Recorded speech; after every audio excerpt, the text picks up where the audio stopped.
तो दोस्तों एक और वीडियो में आपका फिर से बहुत बहुत स्वागत है। तो दोस्तों एड्स पे कमीशन को लेकर जिस प्रकार की खबरें निकलकर सामने आई हैं उसी के बीच एक और बड़ी अपडेट यहाँ पर निकलते हुए सामने आई है, जहां पर 69 लाख पेंशन भोगियों को मुश्किल में डाल दिया है एड्स पे कमीशन ने।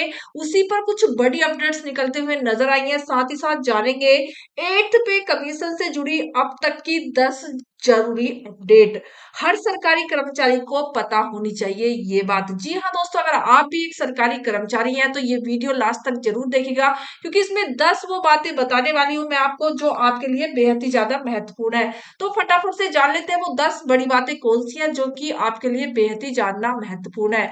जी हाँ दोस्तों, बात कर रहे हैं एट्थ पे कमीशन को लेकर। तो एट्थ पे कमीशन से जुड़ी अब तक की 10 जरूरी अपडेट जो कि हर सरकारी कर्मचारी को पता होनी चाहिए। जी हाँ दोस्तों, आप सभी को बता दें 8वां वेतन आयोग आने वाले महीनों में सरकारी कर्मचारियों और पेंशनर्स के लिए बड़ा बदलाव लेकर आ सकता है। नई सैलरी, बढ़ी हुई पेंशन और महंगाई राहत फायदा लाखों लोगों को मिलने वाला है। अब उसकी नजर इस पर है कि आयोग अपनी रिपोर्ट कब तक सौंपता है और सरकार इसे कब लागू करता है, क्योंकि अब उनकी रिपोर्ट पर निष्कर्ष करता है कि कब वो अपनी रिपोर्ट दे और कब ये वेतन लागू किया जाए। आखिर 18 महीने का वक्त दिया गया है उनको, देखते हैं कि 18 महीने में वो करते क्या है। तो फ्रेंड्स बात करते हैं केंद्रीय कर्मचारी और पेंशनर्स के लिए बड़ी राहत की खबर। सरकार ने आखिरकार 8वें वेतन आयोग की प्रक्रिया शुरू कर दी है।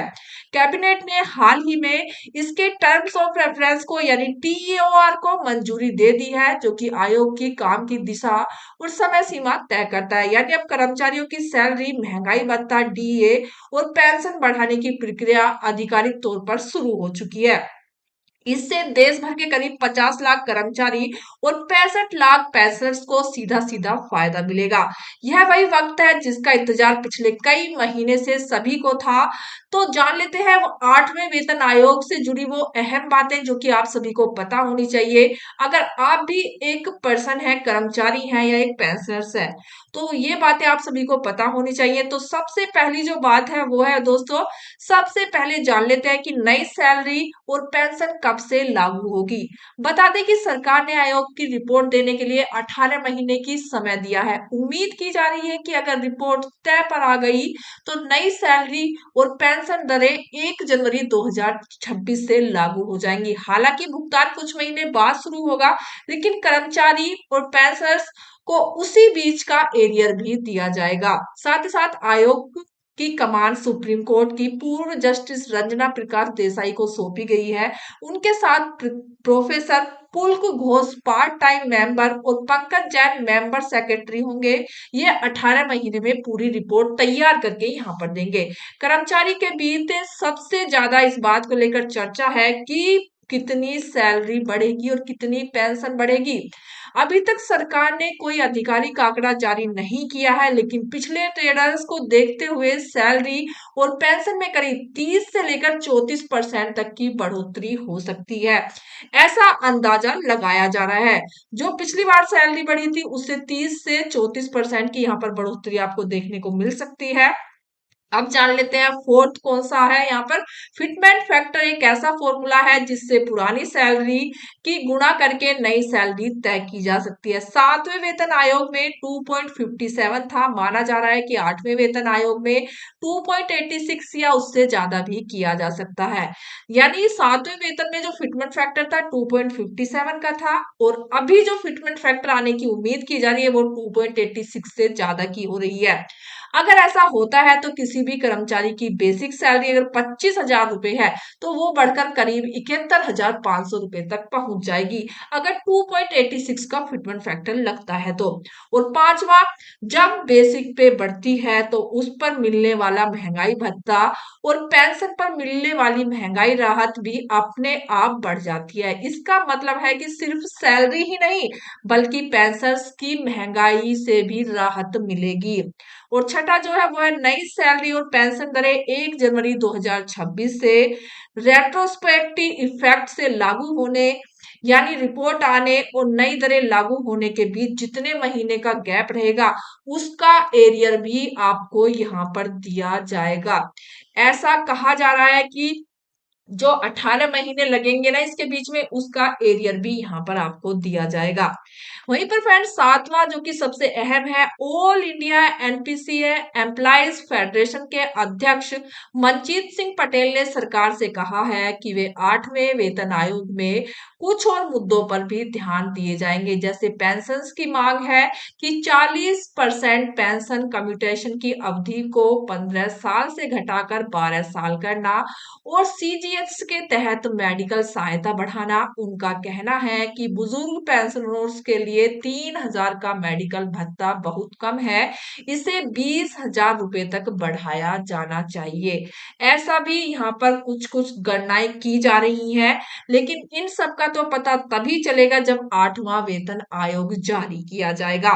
हाल ही में all India defence employees federation ने दावा किया है कि 8वें वेतन आयोग के टीओआर में 69 लाख पेंशन भोगियों को बाहर रखा गया है।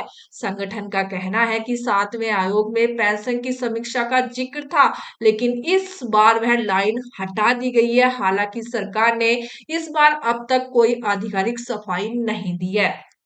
जैसे कि आप सभी को पता ही है कि मोदी जी की सरकार है। मोदी जी की सरकार में नए नए आयोग यहाँ पर चलते रहते हैं, नए नए बदलाव यहाँ पर हर चीज में किए जाते हैं। अब ये 8वां वेतन लागू होगा तो इसमें भी कुछ ना कुछ नया बदलाव किया ही जाएगा, चाहे वो पेंशन को लेकर हो, कुछ ना कुछ तो बदलाव किए ही जाएंगे। साथ ही साथ नोवा जो है वो है आमतौर पर राज्य सरकार केंद्र के वेतन आयोग की सिफारिशें अपनाती है, इसलिए 8वें वेतन आयोग की रिपोर्ट का असर राज्य कर्मचारियों की सैलरी पर भी देखने को मिल सकता है, जो पेंशन है उन पर भी पड़ेगा। 10वां जो कि सबसे अहम है, आयोग को अपनी सिफारिशें बनाते समय देश की आर्थिक स्थिति, राजकोषीय अनुशासन और विकास योजनाओं के लिए फंड की जरूरत को भी ध्यान में रखना होगा। तो ये सब ध्यान में रखकर ही सरकार ने शायद इस बार पेंशन भोगियों का नाम ही नहीं लिया है 8th पे कमीशन के अंदर। आखिर क्या होगा वो तो 8th पे कमीशन आने के बाद ही पता चलेगा, क्योंकि कुछ खबरों में ऐसा भी आ रहा है कि पेंशन भोगियों को पेंशन दी जाएगी, लेकिन नाम तो नहीं आया है। तो ऐसे में कैसे माना जाए कि पेंशन आएगी, क्योंकि यहाँ पर वित्त मंत्री निर्मला सीतारमण जी को भी पत्र लिखकर इसका वजह मांगी गई है कि आखिर क्या वजह है। वहीं पर 8वां वेतन आयोग आने वाले महीनों में सरकारी कर्मचारी पेंशनर्स के लिए बड़े बदलाव लेकर आ सकता है। नई सैलरी, बढ़ी हुई पेंशन और महंगाई राहत का फायदा लाखों लोगों को मिलने वाला है। अब सरकार नजर इस पर है कि आयोग अपनी रिपोर्ट कब तक सौंपेगा और सरकार इसे कब लागू करती है। रिपोर्ट तैयार करने की समय सीमा क्या है 8वें वेतन आयोग के अंदर? आपको बता दें यहाँ पर गठन की तिथि 18 महीने के भीतर प्रस्तुत होगी। यदि आवश्यक हो तो आयोग मध्यवर्ती रिपोर्ट भी भेज सकता है। 8वें केंद्रीय वेतन आयोग का मुख्यालय नई दिल्ली में होगा। कुल मिलाकर 8वें वेतन आयोग के गठन को केंद्र सरकार के लगभग 50 लाख कर्मचारी, 69 लाख पेंशनरों की उम्मीद एक बार फिर बढ़ गई है। आयोग की सिफारिशों के बाद अगले कुछ वर्षों में सरकारी कर्मचारियों के वेतन ढांचे में बड़ा बदलाव देखने को मिल सकता है। हमारी वीडियो अच्छी लगती है तो लाइक करें, शेयर करें, साथ ही कमेंट करके हमें ये जरूर बताएं कि आप कहां से हमारी ये वीडियो देख रहे हैं। Thanks for watching, thank you so much. साथ ही अगर आप कुछ और भी अपडेट जानना चाहते हैं इसको लेकर तो हमें कमेंट करके बता सकते हैं। Thank you so much. जय हिंद, वंदे मातरम।